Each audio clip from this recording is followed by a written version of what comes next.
right, guys, we got a busy podcast of champions today. 5 people for the first time, and we welcome everybody back. Mr. Wellibers, sir, ShadowBiz, Maximura, and on audio only is Mr. Lord Deathman back one more time. How is everybody doing? Doing great this morning. Thank you. Cool. Excellent, guys. Very well this afternoon. Good job, sir. I am ArArArchStanton. And of course, we invite everybody who may be listening out there, whenever you are, to join us at some point. Visit us on Sakaar. We've got links below to do that, and we invite you to come on for a live chat at some point. Today we are talking all X-Men, so we've got a number of different things. Since the X-Men were first announced, or actually Fox was first acquired by Marvel Studios, or actually I guess I should say Disney, a little while back, there's been a lot of speculation as to how the X-Men will come in. I know there's a lot of debate about it. There's a lot of debate about who will appear, and there's some issues concerning, thematically how they might fit in as well. So we're going to cover all of those today, and we're going to start off with just the idea of the X-Men's main theme.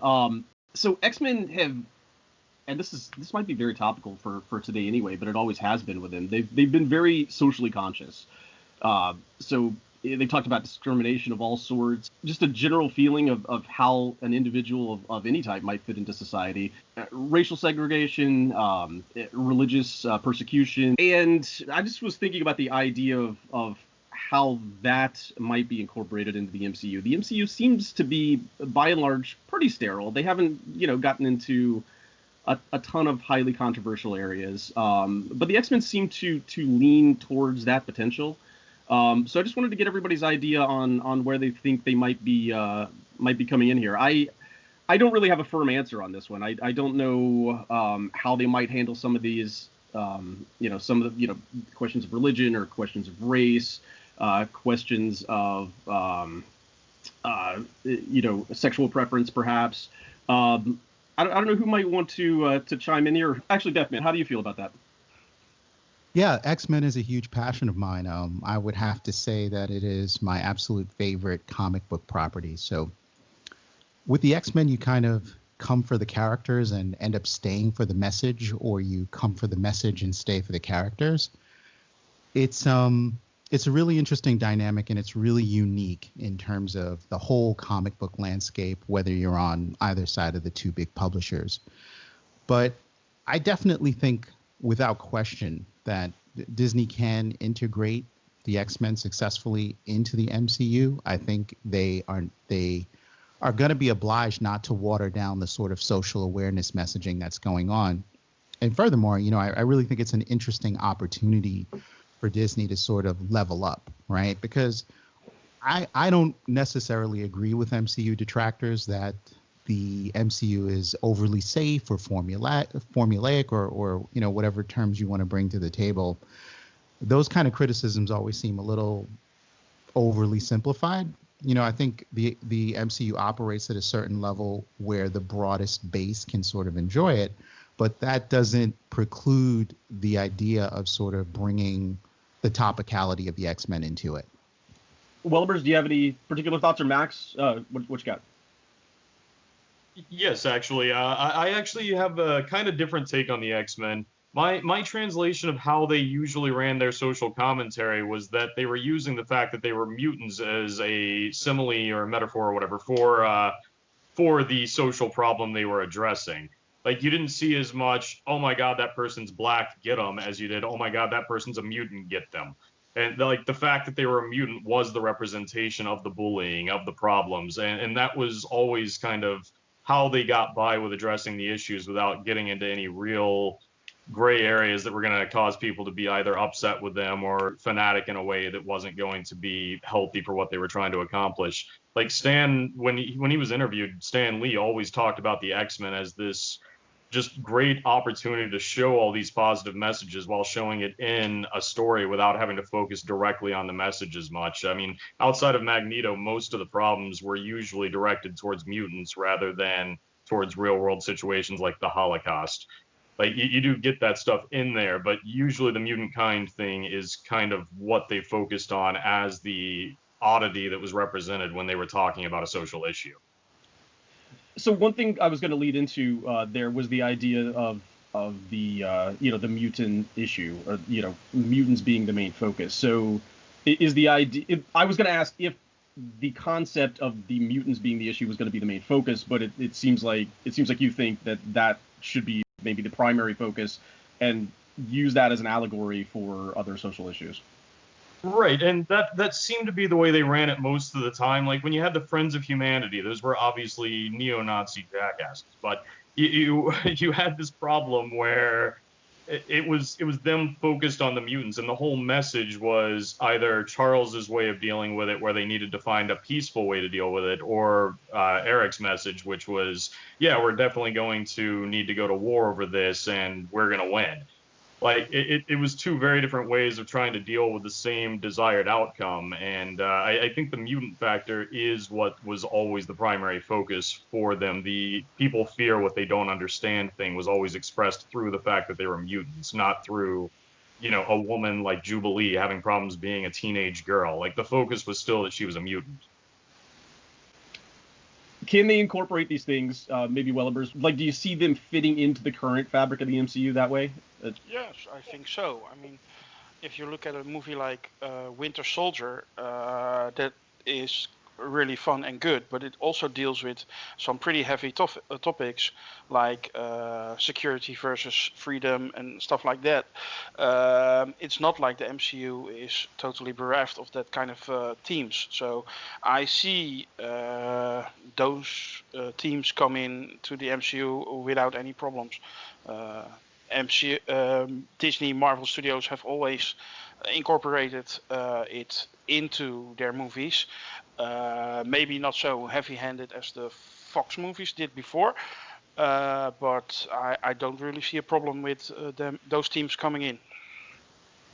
One thing that's kind of always been a topic with the X-Men in general, and this is sort of bordering on the idea of whether they should be or could be in the MCU or need to be in the MCU, but now that they will be at least incorporated somewhat into the MCU, does everybody feel like they should just blend directly in and be like an active, ongoing sort of part that links in constantly, or should they more or less kind of remain to their own? They'll obviously cross over at some point, but how heavy should that be?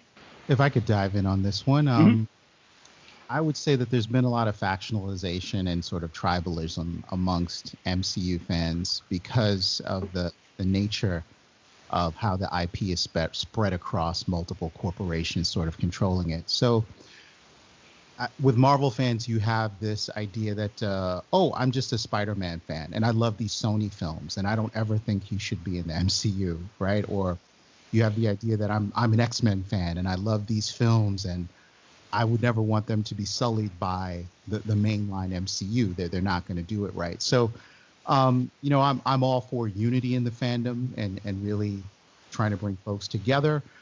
But I understand, right? If you're coming from a certain trajectory into Marvel fandom, depending on how you got there, you might be a tribalist and you might not even know it.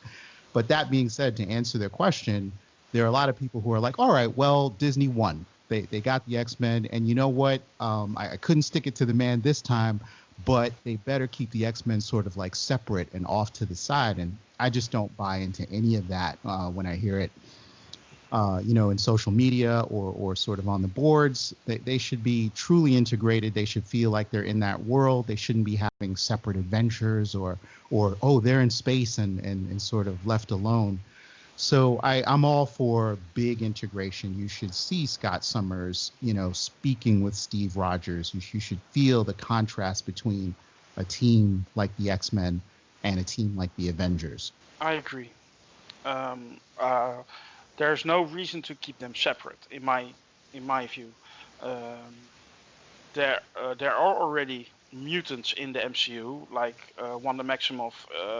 She's called an enhanced, and yes, they used the Infinity Stone to give her powers, and we get into that a little bit later. But I don't see a reason for the mutants to arrive in the MCU, and those heroes should be all together in one single universe. I don't see a reason not to. Do we think that How do we see their role overall going? Like, do we think that the X-Men are going to come in and sort of immediately be a kind of antagonistic in overall approach? Do we think they'll come in and be viewed as heroes among a certain community, or do we think it's more going to be like how Civil War and the eventual fall of the Avengers sort of happened, where even going back to the end of the first Avengers, you saw some social unrest starting to build, and it kind of got bigger and bigger through Civil War and onward, where the Avengers eventually fell apart and public sentiment was against them. How do we see this? Do we think they'll constantly be at odds with all of the rest of the MCU, or more helpful to them? Max, do you have an idea? I'm actually curious on this one. Where are we standing on the Sokovia Accords at this point? Are they done? Are they still in existence? They're definitely still in existence. In fact, I think we're about to get into that in Falcon and the Winter Soldier and some other shows as well. Yeah, so I think the mutants above anybody else has a real interest in being kind of at odds with the Sokovia Accords, and I think that will drive their separation from normalcy in a large way, just by fact that they're born with this and not that they've grown with it, or even if they were just brought into being, if it's through some Wanda move or something. But the fact that they don't have a choice in this and didn't find a way to get this power, it feels weird to be forced into some sort of registry just because you're born with this power. Yeah, Deathman, you were going to talk about the nature of the relationship with the mutants in the MCU. Exactly. What role are they playing in the MCU? Which sounds kind of like a broad question, but my meaning is, in the comic books, the X-Men have traditionally been seen kind of as anti-establishment, kind of outlaws, sometimes bordering on antagonists. So you'll frequently see them cross over and have conflict with teams like the Avengers or the Fantastic Four or the Inhumans. And the substance of this question to me is, do you want to see that same type of opposition when they bring them into the MCU? Or is it more like, hey, we're kind of like a chapter of the same superhero team? But for me, they have to stay sort of on the fringe, on the edge. The X-Men has always seemed like a counterculture property to me. They're an alternative to a polished superhero. So when you compare them to a team like the Avengers, you have a completely different dynamic. And every property very differently. So I totally capitulate to that. But they've always been outsiders. And I'd love for the MCU to establish a dynamic in which you introduce them as this incredibly well-oiled sort of combat machine when you see them on the field. And why wouldn't they? I mean, they have telepathic Wi-Fi from a guy in a wheelchair who's behind the scenes running the show. So you kind of see these silent figures that are kind of weird and intimidating when you see them for the first time, because their battle prowess isn't based on shouting orders at each other. They just seem to be able to act in concert in a way that you probably would have not seen before. And people would likely be enamored of that first. You would see it and you'd be like, oh my God, this is weird, but who are these kids, right? And I kind of see, classic team as a starting lineup. But to sort of finish this rant, then it dawns on you, right? As you want to find out more about this guy who opens up a slit in a visor and has a beam of concussive energy come out of it. Who is this kid, right? Was he in World War II? Does he come from Asgard, right? You're trying to place him in the taxonomy as just a member of the public. Where does he fit? And then that's when the horror kind of dawns on you. When this young kid might say to a reporter, I've always been able to do this, right? And that kind of changes your whole MCU landscape. He's not wearing a suit of armor. He didn't come from another planet. He was born that way. And I think that's the best way to sort of ramp up to the role the X-Men end up playing. They are the other, for lack of a better word or a less controversial term. So that gets me into something I've always sort of wondered about the X-Men. I think it's been a general question, a fair amount of people have at least considered it, is that, why are, there's superheroes that everybody loves, and then there's the X-Men, which everybody fears, but you just kind of look at them in general and you're like, but everybody has powers. Why are they so worried about this this group we call the X-Men, and like they're not worried at all about some of these other people with powers. And I get the answer to that, but given the MCU that that they're they haven't grown up with this integrated version of X-Men at this point, and at least to our knowledge, there's not a deep history of it. There may end up being, and we'll talk about that in a second. But I've still got that question about specifically the MCU, why like the X-Men would suddenly be this thing to be feared when its superpowers have been building for a long period of time at this point. In fact, going back to there's a few things that Iron Man have said where he's just like we've seen everything at this point. The world's gone from nothing, and who would have dreamed this could have happened? So it seems like they almost just expect anything to happen at this point, so the X-Men wouldn't be all that big of a surprise. Max, you had something? Yeah, actually, I would come off as thinking that it's the what do you do if you're the man before us when you see the new species coming around, and I think that's always been the biggest issue with mutants as the just on its face issue. They always did the allegories for other social issues, but the big thing is mankind doesn't want to see itself destroyed by a future version of mankind because a certain number of people think of the species rather than the progression of the species. So I think it really is just a deep level of blood hatred that any species has to contend with when they see their end coming.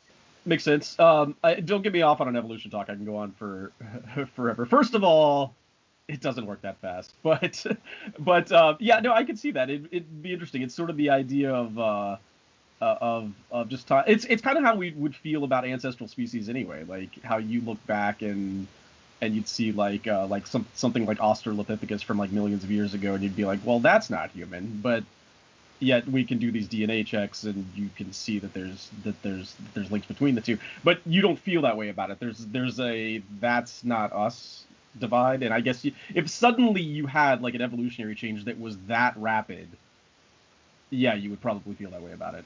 You would probably instantly have this reversion to it.